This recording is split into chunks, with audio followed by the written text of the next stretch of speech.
G'day everyone, it's Warren from NQ Explorers. Today another military relic hunt, Australian Army World War II Casualty Clearing Station. You've seen me do videos on this site in the past. I've done at least half a dozen that I remember. And one of the reasons I keep coming back is because this site is such a large area, and every time I come back I'm rewarded with finds, so it's always a great day out. I'm really looking forward to today. It is absolutely scorching hot today, and the humidity is very high up here in North Queensland. We've got storms all around, so we might get wet, but it doesn't matter. We've got the AT Pro, and that doesn't matter if that gets wet.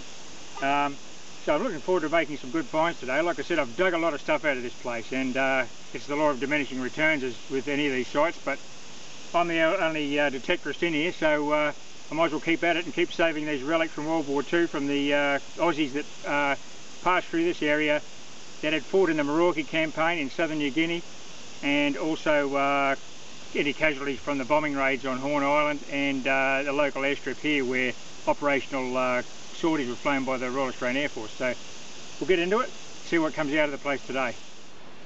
Okay, AT Pro International, I've got the settings on Pro Custom, and I have my iron discrimination on 30. There's not a lot of iron targets in this site, so I can always use the iron check, but I might run that iron down even lower. We'll see how we go. Well, my very first signal of the outing was a 58 jumping to 62, and it's a lovely live 45 ACP. Nice one. I've just filled that hole in, or half filled it in, where I got that 45. Seems like there's a second one in there with it. That's a 55, 58. Because the orientation of the bullet being elongated will give you a different number in a different direction, because the conductivity that the core is facing. Okay.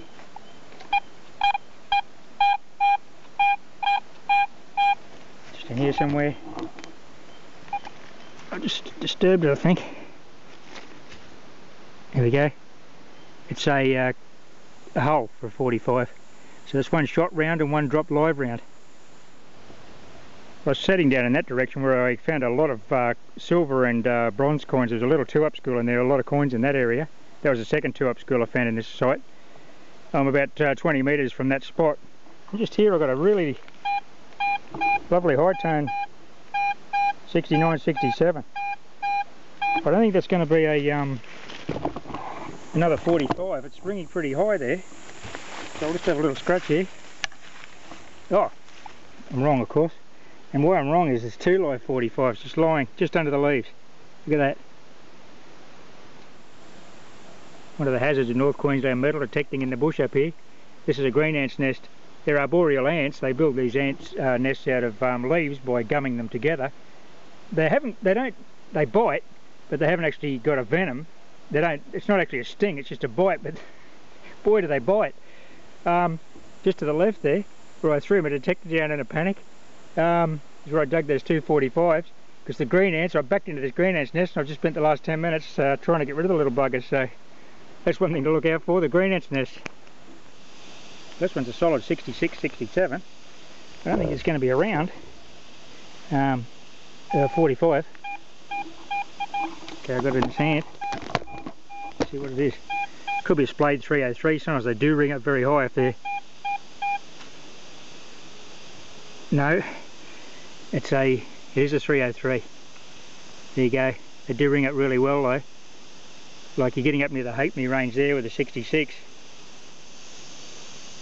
This next target actually rang up 70, so that is high. Once again, it could be another 303, or a collection of 303s stuck together. Okay, I got it here.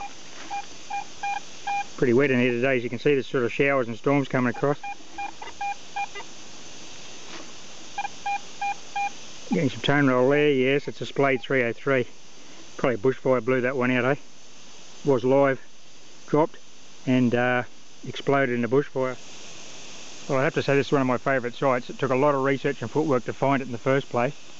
No question, I'm the only person that's ever detected this site, and it's quite a large area in here. There's I'd say several acres, and there is an unexplored area, unexplored by me at least, to the rear of the camera, where I've sort of concentrated on this area because there's so many targets, but there is more to explore. But today it's very, very humid in here. There's probably more storms pending. It's like the middle of the wet season. It's tough going, but the undergrowth isn't too bad yet. This sandy soil is good and easy to dig too, so it's a great day out in here. I just love it. But is this for a surface find? There's a 87, 88 ring up, and it looks like it's definitely a pull-through. Doesn't look at the official pull-through. Maybe it's a homemade pull-through, but definitely high quality brass rod or something, and looks like a pull-through, doesn't it? But it mightn't be long enough. Maybe they made it for a pistol or something. Anyone with you guys with munitions knowledge, it'd be handy to know what you think that is. I'd say it's definitely a weapons related item anyway. Next one, solid 69, live 303. Tell you what, for a hospital, this place had a lot of ammunition. Have a look at the primer on that thing. It's like new. Beautiful. Well, this here I've dubbed the 303 patch a couple of years ago when I was here, because it's just a wash with 303 ammunition, spent rounds, live rounds, they're just everywhere.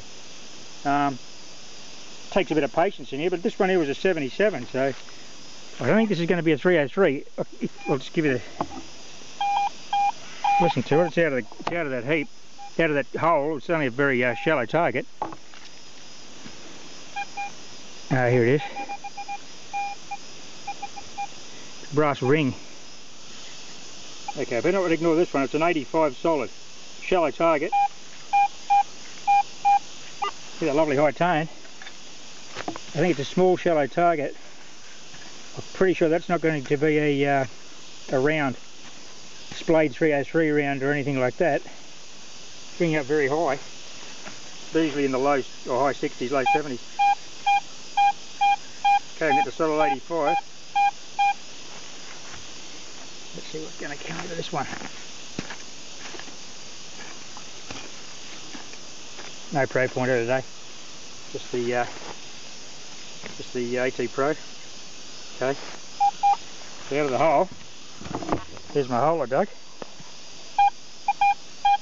Just come out, and I'm getting a, what is the detector rating? 81, 82, fairly consistent. So it's going to be in the top, just here. It's just come out of the bottom of that hole, probably about 6 or 7 inches deep, that hole actually. So wasn't really a shallow target. Okay, over here. And I think I just saw a coin. I did. You beauty. This coin of the day is a penny. What a ripper. The diggers have left me another coin that I've passed up on previous occasions. It's King George VI. That'll be a kangaroo penny. Okay, I'll give it a clean and we'll have a look at the date. I'm going to guess 1943, and I'll probably be... Oh, happily I'm wrong. It's a 1944 kangaroo penny, King George V. In glorious condition. This sandy soil does preserve the coins really well, even these bronze coins. Okay, I'm going to talk this one up. This is the side of my 2-up school where I found that large collection of pre-decimal coins where the diggers have been playing 2-up, and I actually found the tossing coin. It was a 1915 Commonwealth penny with a white line on it.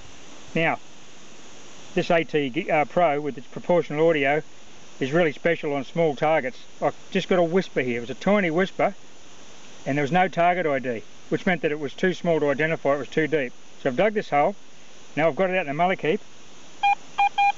I've got a solid 81, 80. That is a good high signal. Let's see what this is going to be. Well, it's in my 2-up school. I'm hoping it may be a little silver threepence. You never know. Let's have a look. Okay. It's in here. Oh! It's not a silver threepence, it's a rising sun. Look at that, it's a rising sun collar badge. Now that was a very faint signal. Not terribly deep, and it didn't give a target ID initially until I dug it. So I would say it was probably sitting like that in the ground vertically or something, and the coil couldn't identify it to a depth or a target ID, but as soon as I flipped it out, look at that. What a ripper. No worries. Look, I've been over and over this spot, and I've just come at a different angle with a double D coil. I get a rising sun. Good one. And there she is with a bit of a bush clean. What a ripper. Great condition. 2 perpendicular lugs, no pin. that's probably why it's lying in the ground, because the pin fell off it. But what a beauty. Okay, I got a couple of reasonably high tone targets still in this 2-up school.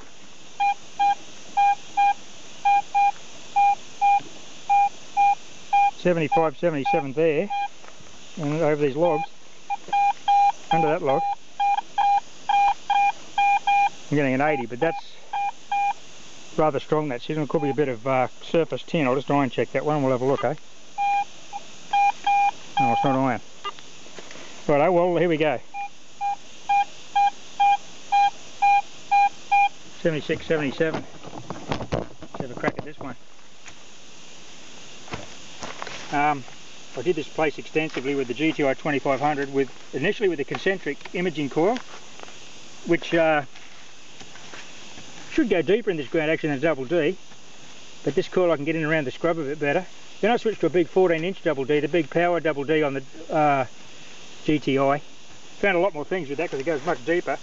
The rationale there was I wanted to cover a lot more area, so I used a much bigger coil.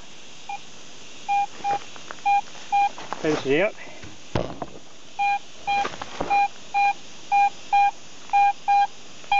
It's in this mullet keep.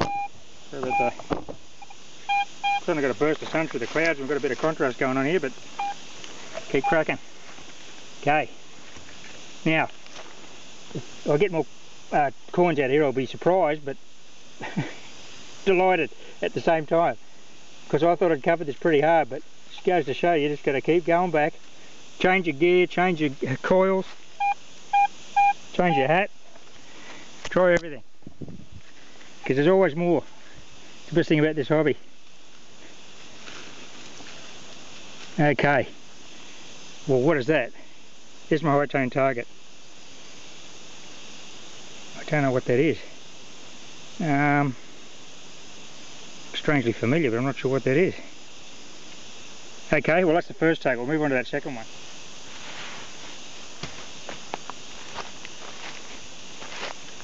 Oh, we'll have to move a bit of gear to get into it. That's the shot though, because once you move the gear, there's bits of fallen logs. Terrain's probably different to last year, and that log might not have been, or may have been there, I don't know, but that's a very high signal. It's an 80, but that's a large target. Yeah, it's a big piece of tin. One big advantage hunting in this neutral sandy soil is I can have the sensitivity flat out almost. I've got one off tops on 7 on the AT Pro, and that double D coil picked this. This is about 4 inches down. It's a tiny little brass buckle. I'd say that might be off a little bit of dressing or a bandage strapping or something like that, given that it's a hospital. Well, I'm suspecting trenchard here. I'm not sure. It's not lead, it's a high ringing alloy. Melted down, a bit of aeroplane possibly. Thought it looked a bit like a dolphin. But out of the hole with it came the bottom off a beer bottle. 1944. So the repatriating wounded in here were having a nice quiet drink and making dolphins.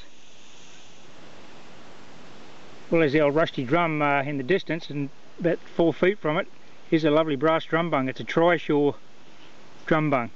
What a beauty. That rings up a 91 solid, as you'd expect from such a large piece of metal. I just got this from a whisper of a signal that had no target ID initially till I got down into the ground a bit. Looks like a tiny little, it's turned brass, looks like a little chest pawn. I don't know what it is. I'd say it's a clip off a bit of equipment. I just got this at a solid 72. I think it's a stripper clip. Not sure. Might fit the 303. I'll check it. I've got a few live rounds in my bag here.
solid 90 here. It's a surface target.